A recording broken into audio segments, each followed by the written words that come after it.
don't put off for tomorrow what you can do today. One foot in front of the next. You can decide later if it's not for you. You can decide in 2 weeks, in 2 months, in 2 years, this isn't for me, I'm going somewhere else. That's fine. Nothing's set in stone. It doesn't say you have to do that for the rest of your life. If it's interesting to you and you're curious about it, check it out. What can you do today to explore that? You're listening to The People of Work, the podcast that dives into the real stories behind what people do for a living and how work shapes who we are. Hi, everybody. Welcome back to The People of Work with Amy Graves. I am so excited to introduce my guest today, one of my very best friends since 7th grade. We're not going to talk about how many years ago that was because we don't want to age and date ourselves, Sara. But let's just say we've been friends for a very long time.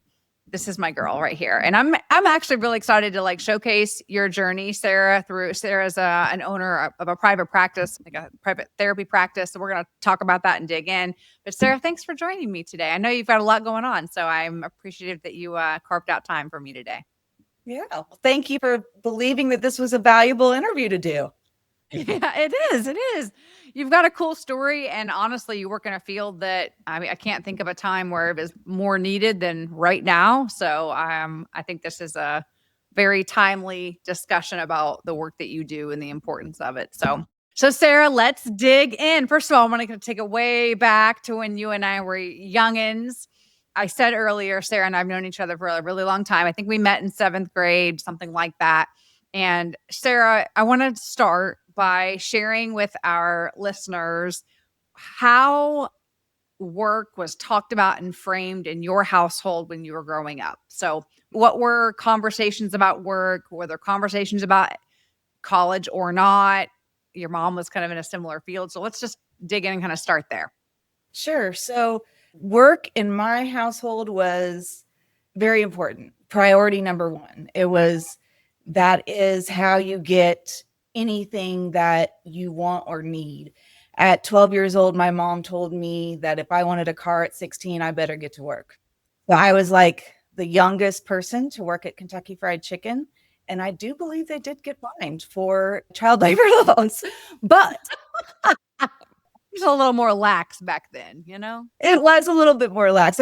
Mom had signed all the paperwork, but I was young to be working the number of hours I was working. Yeah. So it was just super important. My grandparents, through the Depression. And so even grandparents wise, it was just, we work. And so that was what was expected. Was your mom talking to you about going to college, or was the conversation more like get through high school and then get a job? Obviously there was a lot of talk about the importance of work, but was the importance of education also talked about or not? Yeah. So education was spoken about. And the reason being was my mom did not have an education when she and my biological father divorced. So she was a single mom with 4 kids and trying to make ends meet. And so she put herself back through school to become a nurse and also worked full time while doing that, while raising 4 kids on her own.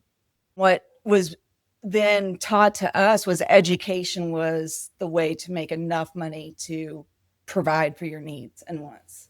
And so there was never a question what the expectation was. The expectation was we would all go to college. You've got one sister that's a nurse practitioner, another one who's works her ass off in the restaurant industry. Did she go to college as well?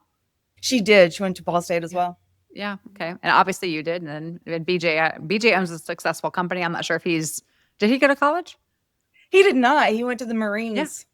Yeah. Yeah. But the other piece of this was not only was mom a big worker, but then went from administration of a psych unit, from psych facility to an entrepreneurship. And so we were introduced to entrepreneur aspirations at a very young age. So did you know when you were exploring college, so we were best friends. We grew up all of our shenanigans. But what's interesting is your mom, I remember your mom working in kind of the psych field and behavioral health and mental health. And college was talked about in your house. Not so much in mine. I don't remember anybody talking about college in my house. I mean, as you know, my dad owned a trucking company, and a lot of our family at different periods of time worked for that company. So nobody told me I had to work there. I guess I felt like it was kind of an unspoken thing, but they definitely weren't talking to me about, you have to go to college. It was like, I don't know if I just blocked this out or if there was just kind of like it was just known that you were going to get out of high school and go to work. I have no idea. But I'm interested in, like, from your perspective, when you were hearing your mom talk about education is the way, did you know at that time, like, what you wanted to do, or were you kind of all over the place? Did you have any inkling before you went to college what you were going to study or be when you grow up? Sure. So I should probably correct. So mom never really spoke to us about going to college, but we were super dirt poor. And her working full time and going to school full time and making that a priority, it really just meant like school equaled money and the ability to afford winter coats. Get out of the situation you're in. Absolutely. Like we didn't have, we just didn't Yeah. have, you know what I mean? Yeah. When you're growing up in that, you kind of just learn like one equals the other, right? Yeah. Yes, mom was an administrator of a psych facility, an inpatient unit, or inpatient hospital, I should say. And I remember visiting her, she actually being a single mom, and not having childcare. There were times that my brother and I literally were being babysat by being in padded rooms. And like we would like entertain ourselves, play games or whatnot, but mom didn't have a babysitter or couldn't afford a babysitter at the moment in time. So anyhow, so I learned about mental health that way. And then also I would say church played a big part in it as well, around supposed to be witnessing to others, giving to others, like be selfless, all these things. And so with that became this idea. I learned, my mom actually saved it, an essay that in third grade were asked, what are you going to be when you grow up? And mine was, I'm going to be a social worker. Oh, wow, that's so awesome. I don't Yeah. think I knew that. That's so crazy. And here you are. Yeah. I just wanted to help people and make things fair. Yeah. So when you went to Ball State, your undergrad, you study, well, is social work? Is that, Yeah. what's the study undergrad? Bachelor's of social work. Yeah. Bachelor's of social work. Okay, got it. So you got your bachelor's of social work from Ball State. So you're still in Indiana. What was your first job out of college? Out of college. I was like, oh, Yeah. out of college was at a skilled nursing facility in downtown Indianapolis that had recently gone under investigation by the state and had not had a social worker in over a year. And so wet behind the ears, coming out, just looking for a job, anybody that would hire me, I took that without understanding what the risk was that they were under investigation, and learned really quickly what that meant and had to get the entire 155 bed facility up to compliance. How long did you work there? A little over 2 years. Yep. And is it around that time that you left and went out to San Diego? Was that? Yeah, it was about that time I decided it was time to fly and drive as far west as I could go. And then when we got to the coast, turned left and started driving and then made it to the Mexican border. And I was like, mom would kill me if I crossed this border. So landed in San Diego. So when you went to San Diego, were you thinking about grad school at that time, or were you more like, I just want to be near the beach and get far away from, Indianapolis and just find a job? Was that kind of what you were looking for and thinking? I had no idea what I was looking for. I just knew that I Yeah, I needed mean, to we get were out of my. we were young. We were in our early 20s. I remember very vividly the conversation about you going out there and me saying, "Oh, I really want to go too," but then somehow I ended up pregnant. I don't know how that happens, just It yeah, so happens. I didn't get to go spread my wings and fly. Okay, anyways, Mhm. yes, so you went to San Diego, and I think you went into, like, you didn't find a job right away in social work. You were, like, working in restaurants because, you Yeah. gotta pay bills and you gotta eat and pay for your apartment and all the things. So, transition from what you had learned and worked in the career that you had anticipated going into to, "Hey, I just wanna fly a little bit. I'm gonna head out to San Diego and be near the beach and got a job in restaurants. Tell me how long you kind of worked in that field before you decided to go back and get your master's and kind of head back towards the path that you were originally on. About 3 years, I was doing restaurants, and I, climbed that ladder a bit and was in management and worked at a really prestigious restaurant and jazz bar out there. Had a lot of fun, but then realized this was as far as I would ever be able to go, and that seemed a bit like a dead end for me. The thing about restaurants is a lot of flexibility, fast money because you're making money kind of every day. And then what a tough decision to like put a stop to that and go back to school full time. Where now you got to be dirt poor again and you know, continue to climb the ladder in another way. So what made you make that decision? We don't close till 2 a.m., sleep till 11. I like it, just that becomes your life. It's just a different lifestyle. And so wanting to make a change, I went and returned back to my roots of working in skilled nursing facilities, and got a job doing what I had done in Indianapolis. I was the director of social services and did that about a year and a half, 2 years, year and a half probably, and was realized again I had climbed as far as I could climb without getting more education. And so then decided to go back to grad school. So you went to grad school, San Diego State, Yeah. master's degree in And so, what's it called? It's like social work, right? Master's in yeah, social master's work. of social work with a double concentration. So San Diego State University's, their social work program is highly in the clinical, like focused on the clinical piece, as well as public school counseling.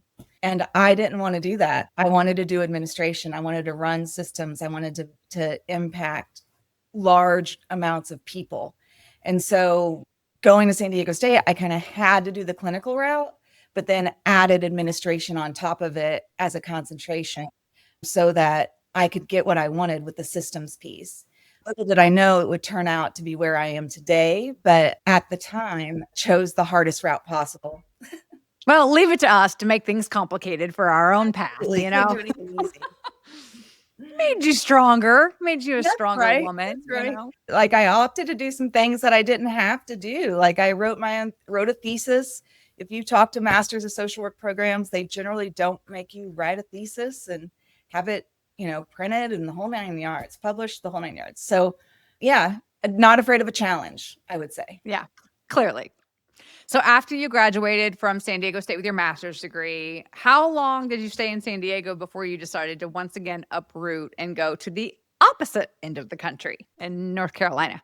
It was pretty close. As a matter of fact, it was like the day of. Like, my mom and sister Kelly flew out to San Diego to watch me walk in graduation. And on that trip, we drove back across the country to land in Western North Carolina. Again, with no job, just another adventure ready to be had.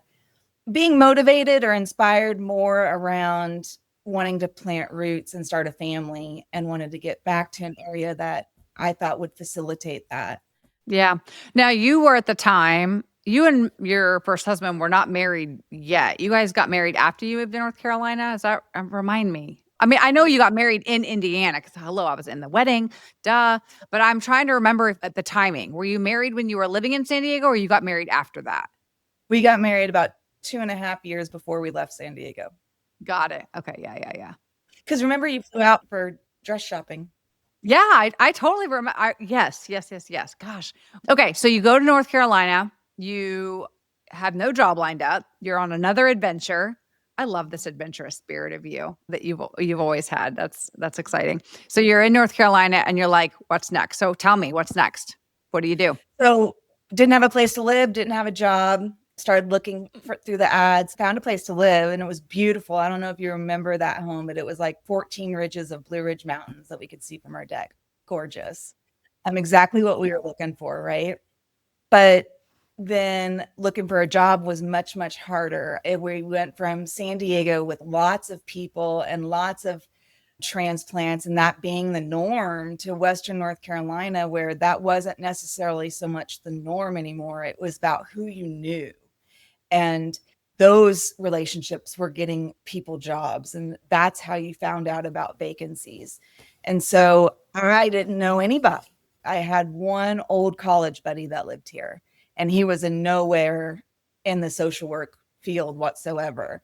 So started looking for jobs and would apply to lots of jobs. And I had sworn to myself that I would never work with kids because initially that's what I wanted to do, and worked with kids for about a year at one point and became very frustrated because the system was not built to help really find solutions for kids and families. And oftentimes the kid was being identified as the problem rather than looking as at the family as a unit and how to wrap our arms around the entire unit, right? And so swore to myself I would never work with kids.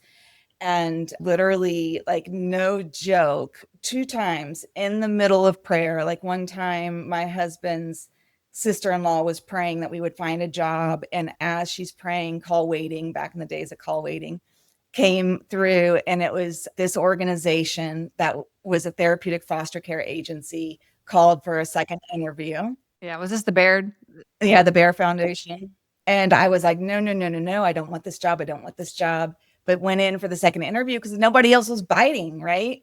And so went in for the second interview a few days, like a week or so later, I'm like literally on my knees in prayer going, "God, we're running out of money. I don't have any money. I can't pay rent. Like, I don't know how I'm gonna do this. Like, I need a job."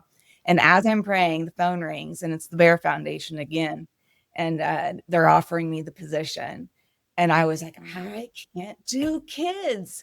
And very clearly, God said to me, you can't without me. And so, Yeah, I love that.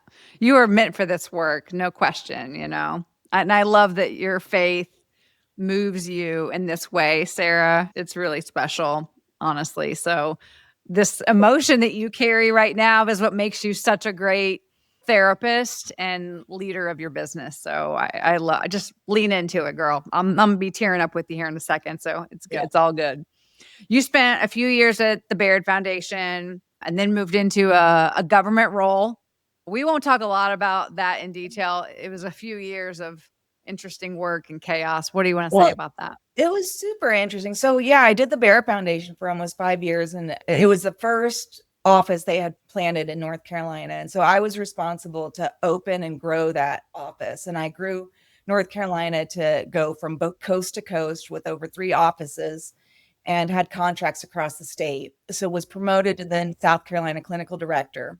So now I'm kind of working North Carolina and South Carolina and just hustling. In the meantime, got pregnant and had a baby during all of this, right? And so I kind of looked around. I was like, this is crazy. I mean, work is around the clock, 24 hours, 7 days a week. It was therapeutic foster care. It was challenging. And as I'm looking at my 6-month old, as I'm holding her, right? I decided that I needed to put my priorities in order and started looking for another job so that I could be a mom too. And so went and worked for the government with a managed care organization in North Carolina. Local organizations manage the Medicaid benefits for behavioral health.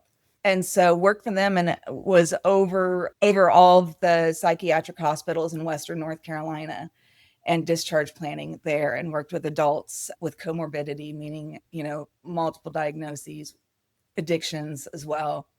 And so did that for a while until funding, when you're working for government, all bases goes back to funding. And so funding started to get a little bit more tight, and was my position that then I was promoted to another position where I was over all the counties, it was a political position that I was rubbing elbows with elected officials and trying to get them to understand the need and the importance of mental health and support services in their counties. Long story short, funds start to dissipate, dissipates with it. And so then went and worked for community mental health organization over 3 counties and worked to really include, but I think the thing that I was most proud of there was including peer mentorship, meaning individuals with lived experience with mental health or substance abuse becoming peer models for others that are currently in the trenches dealing with it, and having a success story come in and hold their hand and help them through that. And so that was really cool to do that work, but then was invited to be in a political position for a county where where I learned the ugliness of what all politics are and how this, social work is government. I mean, it's about funding from the government. That is what it is. So I had tried to make, back in San Diego, you heard me talk about wanting to make an impact with lots of people. I wanted to make system changes, not just individual changes. And so I took that position thinking I was going to be able to make a systems change within this county. And I do think that I made that impact. However, politics comes with a lot of responsibilities, and it's a lot of being able to watch what you say and manage a message and secure those votes. And that's just not me. I'm going to be as honest, like I can't lie. It's just not in my blood. And I'm as transparent as they come, but ethical at the same time. And that doesn't dovetail very much with politics. And so decided that that was not for me either. And that I had gone to every angle to change the system and decided the system was broken, and I would go back to working individually, one-on-one with clients, and decided to open my own practice doing that. Yeah. So your own practice is Complete Peace. I'm trying to remember how many years you've been doing this. About 6. 6 Yeah. years. Yeah. That is such a scary jump, first of all. I mean, you're going from a regular paycheck to Benefits. benefits, all the things, right? Like PTO. I don't know that you clock in and clock out in social work. I think I want to talk about that too. Like it's hard not to take those things home, or at least I imagine that it would be. So we'll dig into that. But you mean you move from technically a role where you're clocking in, clocking out, right, to a role where you got to get paid once you build a practice. And so how in the world, just talk me through that. Like how did you make that jump? What were you saying to yourself? How were you able to like actually make it happen in those early years? Yeah. So here I was, I found myself as a single mom, and again, having to look at how do I be a parent and work and bring in money, and really second guessing myself in that. And found for myself that a stress releaser was running at the time, trying to figure out what my next step was. And again, argued with God and told him that he didn't know what he was talking You don't about. know what you're doing, God. I need to have insurance. It makes no sense to open up my practice. And literally again said to me, so you're saying you trust the state of North Carolina more than you trust me? And I was like, damn it. Like, no, okay, fine. And so literally left, finished that run and then went and applied for my tax ID and started that day. And here we are 6 years later. You've got a flourishing practice. Talk to me about where you're at now with Complete Peace. I am now at 8 clinicians, 2 locations, online and in person. And we are ready to launch a new online mental health platform.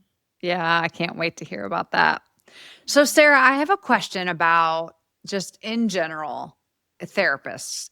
I don't know this space, although I will say, being a best friend, like I love that I get to call and say, Sara, put on your therapist hat, or I'll have sometimes say, Sara, take off the therapist hat. I don't want the therapist. Just give me the BFF hat today. I don't want the therapist hat. It's hard. I think sometimes those are a little interchangeable, but I love that I get free therapy with my BFF. So thank you for that. But I am interested in how, as a therapist, you unplug at night. How do you not take some of this stuff home? I mean, I'm not talking about like going home and not sharing names and details. We all know the confidentiality is critical. I know how important that is to you in your practice. I'm more like talking about like internally. How are you not going home and just worrying or obsessing every night over all of the problems that your clients have? How do you manage to turn that off? Or do you?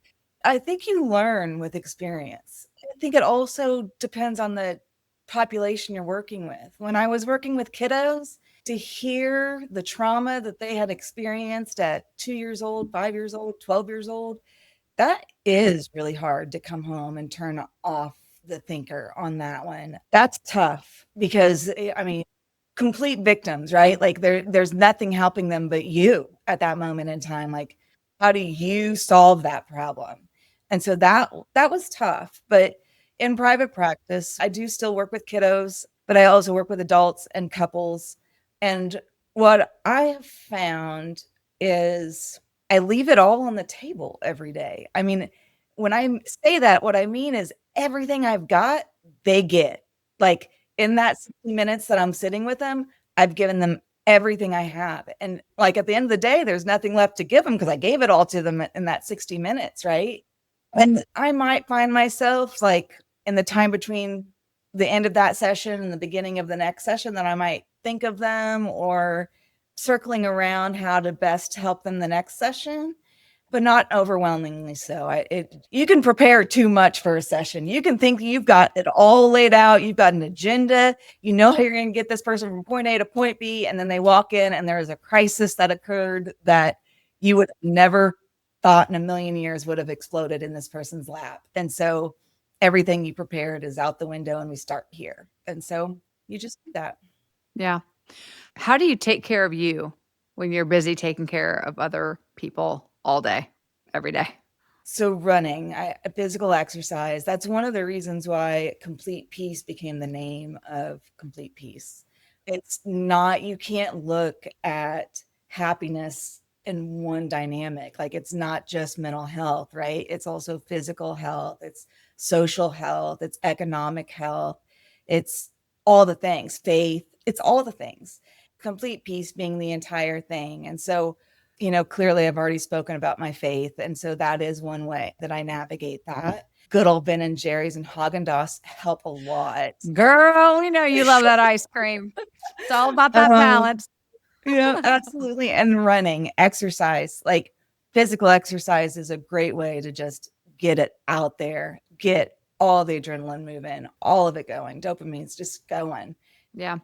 What's like one of the biggest challenges that your industry is facing right now? Oh my goodness. So many things. And as I start to say that, I almost like literally felt tingles up my spine because what's safe to say, really?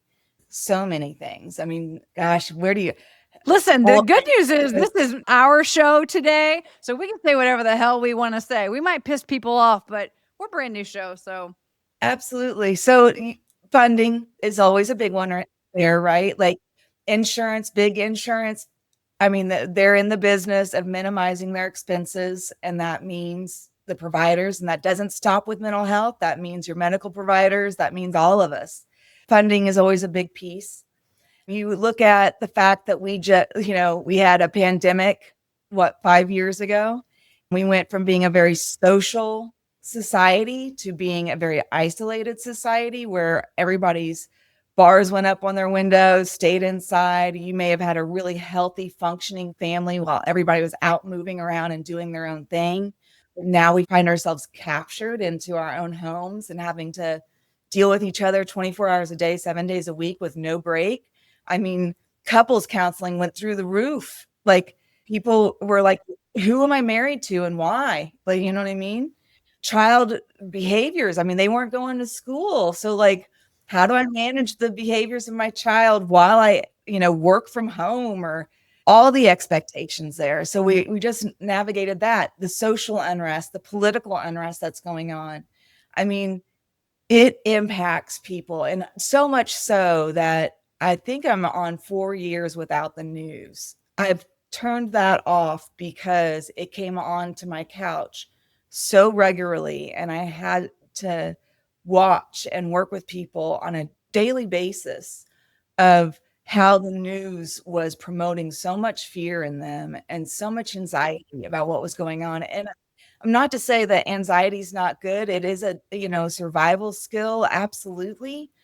But to remain in that anxious state for prolonged periods of time does functional damage to your brain and your ability to connect with other individuals. Like it's just rough. So, I mean, we're facing lots of things. Everything you are facing, your friend is facing, your boss is facing, your employee is facing, your grocer, your waitress, all those things that people are facing, they all come onto the couch because they're all navigating all of those things. are you seeing an uptick in clients that are struggling to deal with kind of these big political divisive issues that are coming into your office saying, how do I manage this and how do I deal with it? Because I'm just speaking freely. Like it feels really, really big and like way bigger than just us individually, but it has an individual impact on us. I feel it too. Like the stress of the news and not even just the news, but like how people are treating each other. We've seen it online, just all that. But even just in person, like you can't have a different opinion without it blowing up into a very serious situation. Are you seeing that more on your couch these days too?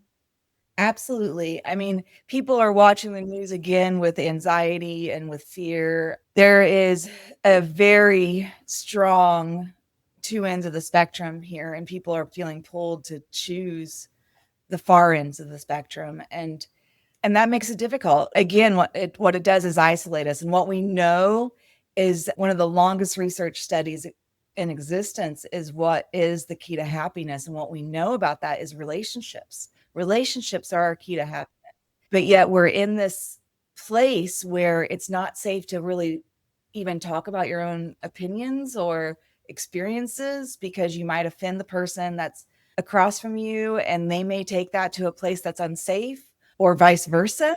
I mean, it's a challenge. So yeah, people walk in and see something on the news and think, "Oh my gosh, me, my family member, my child are being impacted by this." And it's direct. I mean, it looks like it's on a very high level political, federal level, but it's not. It's all the way to you and me and our kids. It's in our homes, right? Like, yeah, affecting our kiddos. Speaking of kiddos, so you've got a teenage daughter, like as do I. Yeah. And I am curious what Lila thinks about having a mom as a therapist and a leader of a business, like Complete Peace. Does she feel like you're like constantly like psychoanalyzing her? Does she tell you to knock it off sometimes? Talk to me about that. Absolutely. She'll I don't need the counselor. Like, Yeah, I don't stop need the with counselor. that. I just want mom, not the counselor. That's right. That's right. If she wants mom, I mean, she is 14, Oh, true. Yeah, but yeah. absolutely. And there are times, there are moments where I feel like I can see that she's proud of me for having my own business and making that successful. There's a couple of her friends that have started to verbalize their interest in mental health and what that might look like. And they want to be a counselor when they grow up. And so Lila is looking at that and trying to figure out if she likes it or not, because it definitely can't be cool if mom's doing it. But if you ask her on a good day, she'll say she's considered being a counselor herself. And I will say she is guilty of being a social worker's daughter from preschool. Her teachers have said she is so emotionally mature. And I'm like, well, yeah, we have been talking about feelings since before she was Her verbal. whole Like, life. like, How do you feel about that, Lila? absolutely. Show me your mad face. Show me your sad face. Show me your Yeah. disappointed face. Like she's Yeah. too disappointed. What's that mean? But yeah, so she is the friend to others that she is the one that they come to talk to. And she's talked to me about like, that's hard because then who do I talk to when I need somebody?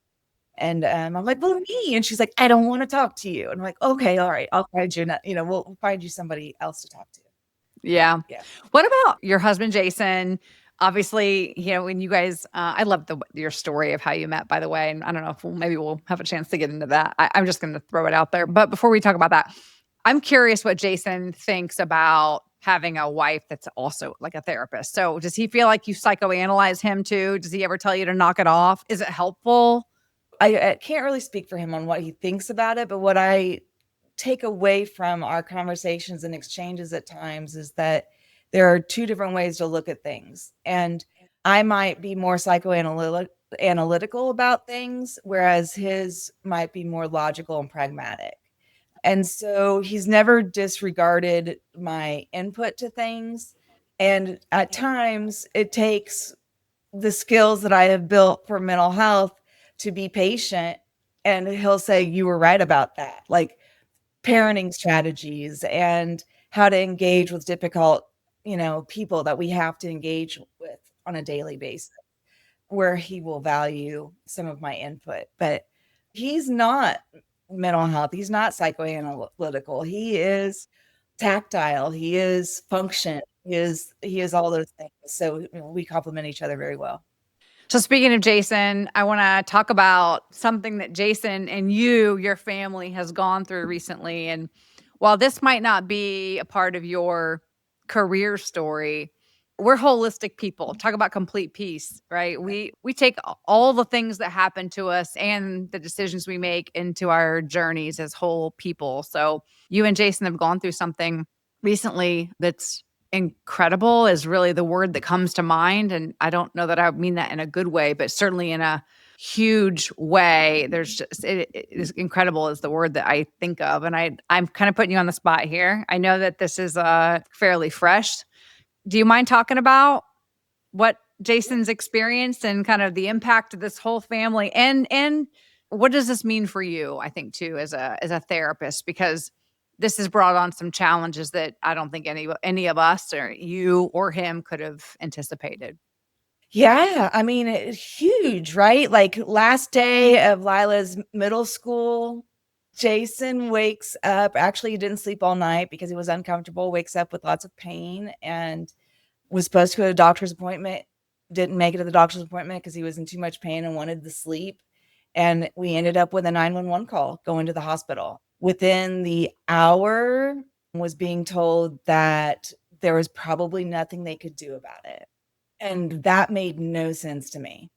So, to make a very long story short, Jason, lost his spleen over 20 years ago, and that's the organ that fights infection when the infection hits our body. And so he apparently had like an open sore or had gotten a scratch or even a hangnail. Who knows what it was? But we are dog lovers, and there is a bacteria that lives organically in dogs and cats' mouths that 0.04% of people without a spleen will react poorly to. And he, 0.04%. That's just yeah. crazy. And Jason So happened he to be in that 0.04%. That's right. He thread that needle. And so he went into sepsis almost immediately. And we live in the Blue Ridge Mountains. We live rural. And never did I ever understand what rural medicine meant until that day. Yeah, I know. There's a lot of emotions because this is really like super fresh still and I'm gonna fill in the gaps where I can because I know how emotional this is. That phone call, it was actually a text you sent me and said, I don't think Jason's gonna make it through the night. And I was like, there's no way she's texting me this, first of all. Like, Yeah, we had just left your house like 2 days before that. yeah, it was just wild timing. I mean, again, like from the BFF's perspective, you're like, that can't be right. Like he's a 40-year-old, 40 something healthy. Like, I mean, okay, he doesn't have a spleen, but Yeah, he's yeah. fine. He's made it 20 years without a spleen. No problem. No, legitimately, they called in the family. He's not going to make it through the night. And I remember talking to you and it felt surreal, not real. It just felt not real. I mean, I'm giving my perspective. I can't imagine you as his wife, right? I remember the very next morning hopping you said he made it through the night. They're going to airlift him to obviously talking about rural medicine, a better hospital that could potentially attempt to keep him alive in Chapel Hill, right? So you go there, I hop in the car, I drive just to see you and just see Jason, and it was such a whirlwind. I mean, he is a walking miracle. He's not walking right now because He'll be walking next week. he just had some surgery. But Yeah. let's talk about that. I mean, I know that that whole thing was so trying. Tell me, Jason's a miracle. He Mhm. lived through that experience. Spent quite a bit of time in the hospital. He is recovering and most recently had some surgeries. So talk to us about that. So he was in medically induced coma for over 10 days. We were prioritizing keeping his brain and his heart working. And so, in the process of that, circulation was limited, if not cut off to extremities. And so, Because the points to keep blood flow to the brain and the heart to keep them protected, right? that's right. That's right. So that the heart wouldn't have to work as hard to get the blood to like his feet and hands. And so in that process, so with no circulation, your body starts to identify this as dead pieces of your body. And so the circulation stops going there. To make a very long story short, we spent 32 days in UNC Chapel Hill and then transferred to a inpatient rehab facility for about another 2 or 3 weeks to come home to doing wound care to try to recover some type of circulation to his extremities that are now turning necrotic at that time, and then to kind of roll up into just 3 or 4 weeks ago where he was went into surgery to have a below the knee amputation on his right leg and a half foot amputation on his left leg, and we are awaiting surgery scheduling for amputations of some of his fingers. Yeah.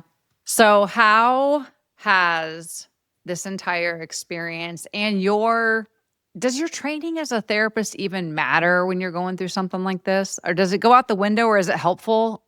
It was super helpful, I think, to me. Like, you don't realize it, except for the fact that, like, all that time as a social worker, you deal with crisis all the time. So I was working in the nursing facilities. I started learning how to talk about wound care and how to talk to doctors, how to get them to stop talking medical speak and talk plain speak.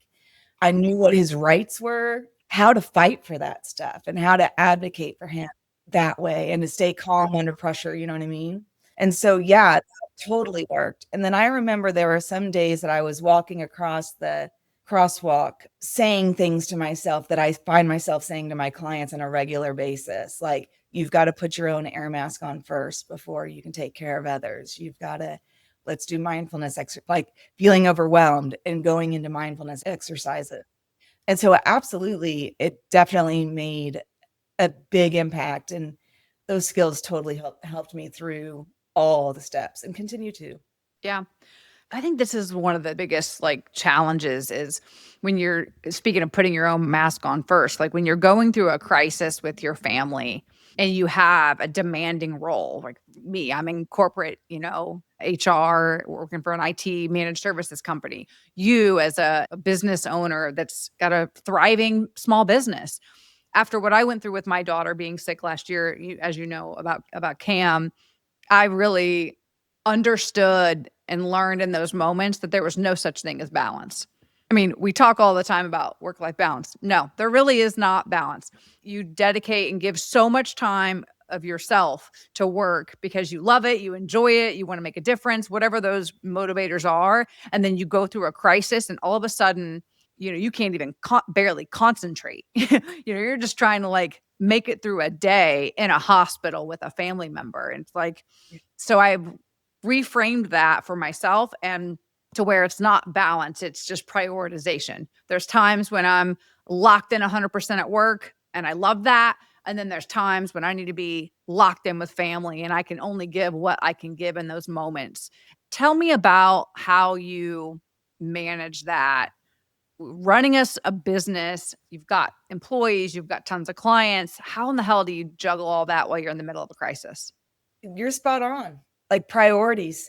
And every day there was a different priority, right? Like every day you have to assess where is the priority today.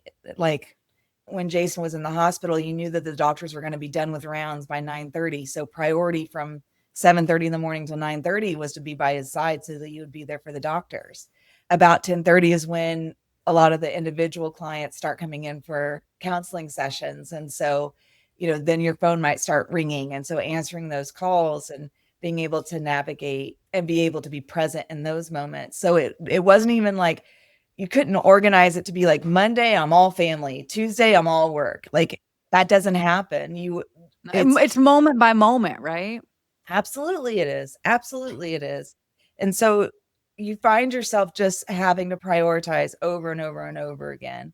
And then when you're able to at least prioritize and kind of get your head up out of the smoke that's around you, then it's time for allocation, right? Like delegate. Like, okay, I clearly can't do all of this. It's not possible to do all of this. So we've got to bring in some troops. I've got to have some help. I need delegation of this. I can let this go, that go. Somebody else can sit, while he's sleeping or these types of things. And so thank God for strong support systems. I completely agree with you. It can't be understated That was one of the things, like when I was in the hospital with Cam when she was sick, was I remember my CEO at the time, well, he's still my CEO. I remember him sending me a text one night and saying, "Amy, nobody's expecting you to work and you don't have to work. Like you need to be with your daughter and that's the priority." And I already knew that. Like that's the culture that's created where I work. My CEO is amazing. Like I knew he felt that way. Even as a senior leader in my company, I appreciated him saying that to me. I had already given myself that permission, but for him to kind of come behind me and give it again, that's exactly what you would want to hear in those moments. The flip side of that is, as a mom and a woman, we're nurturers and we fix problems. There's something going on, we take care of it. This needs fixed, we fix it. You know this feeling. I knew that feeling. We cannot fix this. This is completely out of our control. There's nothing I can do to impact this outcome at all. It feels chaotic and really scary.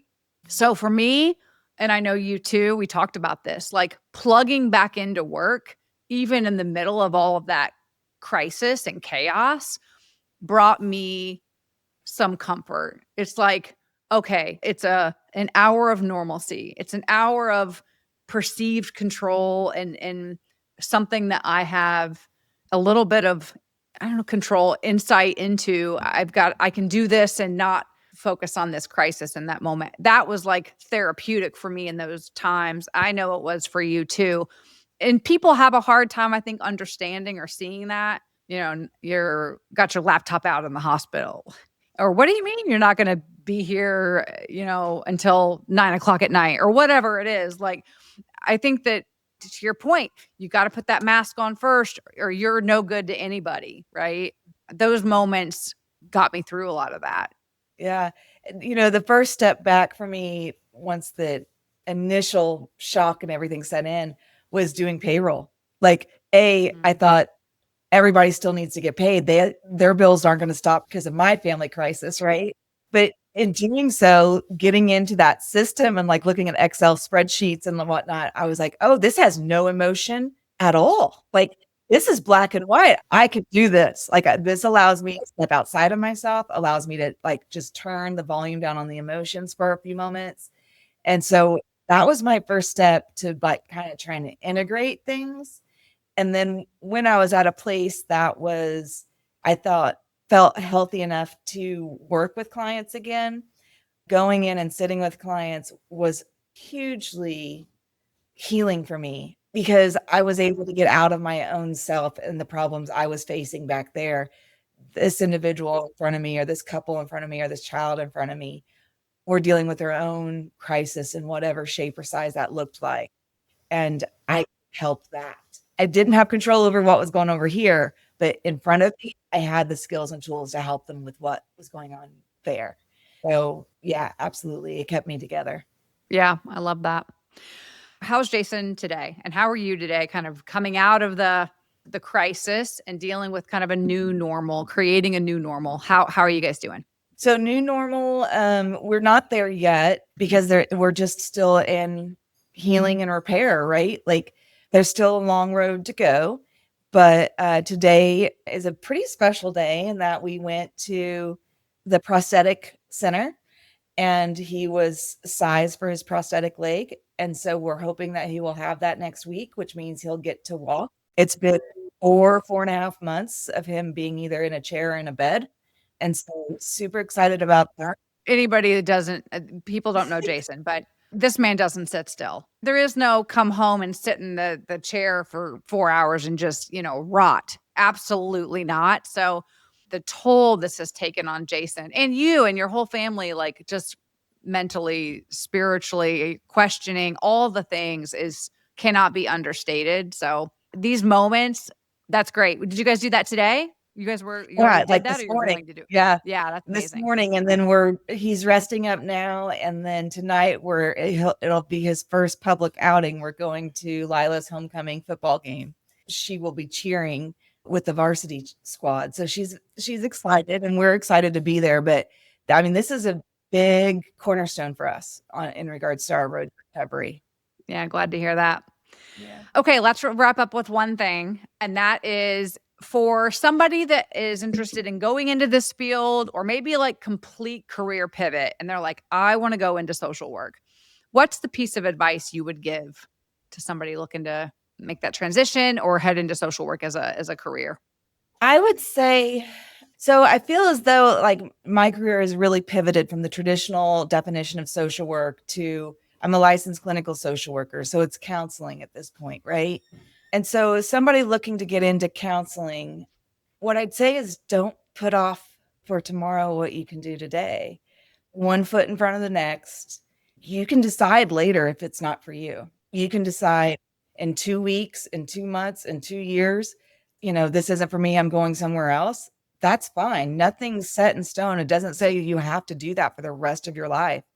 If it's interesting to you and you're curious about it, check it out. What can you do today to like explore that? Explore your curiosity because that's where you're going to find you, right? Like if you follow your own love, your own curiosity, your own drive, you find you and that's where happiness sits. Yeah, I love that. That's great advice, Sarah. I love that you wrapped it up in that way. Yeah. To my dear, dear best friend, thank you for your time today. And I appreciate not just, your career story and you sharing your journey through social work and counseling, but also the few minutes that you gave me and your story with Jason, because this whole show, again, is more than just jobs and careers. We are a whole person. We bring all of ourselves, the good, the bad, the ugly, and even the crises that we all go through at different times in our lives. We bring that to work because we're just a person. You know what I mean? We got all Let's kinds of things going on. So I am tremendously, first of all, thankful that Jason is a walking miracle, truly, like actually going to be walking with this new prosthetic leg. So I'm thrilled about that. I think anybody that has a questioning faith can hear the story that what you and Jason have gone through and be encouraged. So I think that's important as well to kind of have that spiritual aspect has been, it's been honestly enlightening for me to watch that. The strength that you guys both have shared through this whole experience is incredible. And I know you're still going through it. I know you're still creating your new norm, but I'm proud of you and inspired by you both. And I just love you to pieces. So thanks for coming on today. Of course. All right. Talk to you soon. Thanks for tuning in to The People of Work. If you enjoyed this episode, be sure to follow along and share it with someone who'd love these stories too. Do you or someone you know have a unique job or an inspiring work journey? I'd love to hear about it. You can find me on Instagram at The People of Work or visit thepeopleofwork.com. And if you're navigating a career transition or just need support in your work life, I'm here for that too. From personal coaching to leadership and HR consulting, I'd love to help. Head to thepeopleofwork.com to learn more and get in touch. Until next time, thanks for being a part of The People of Work.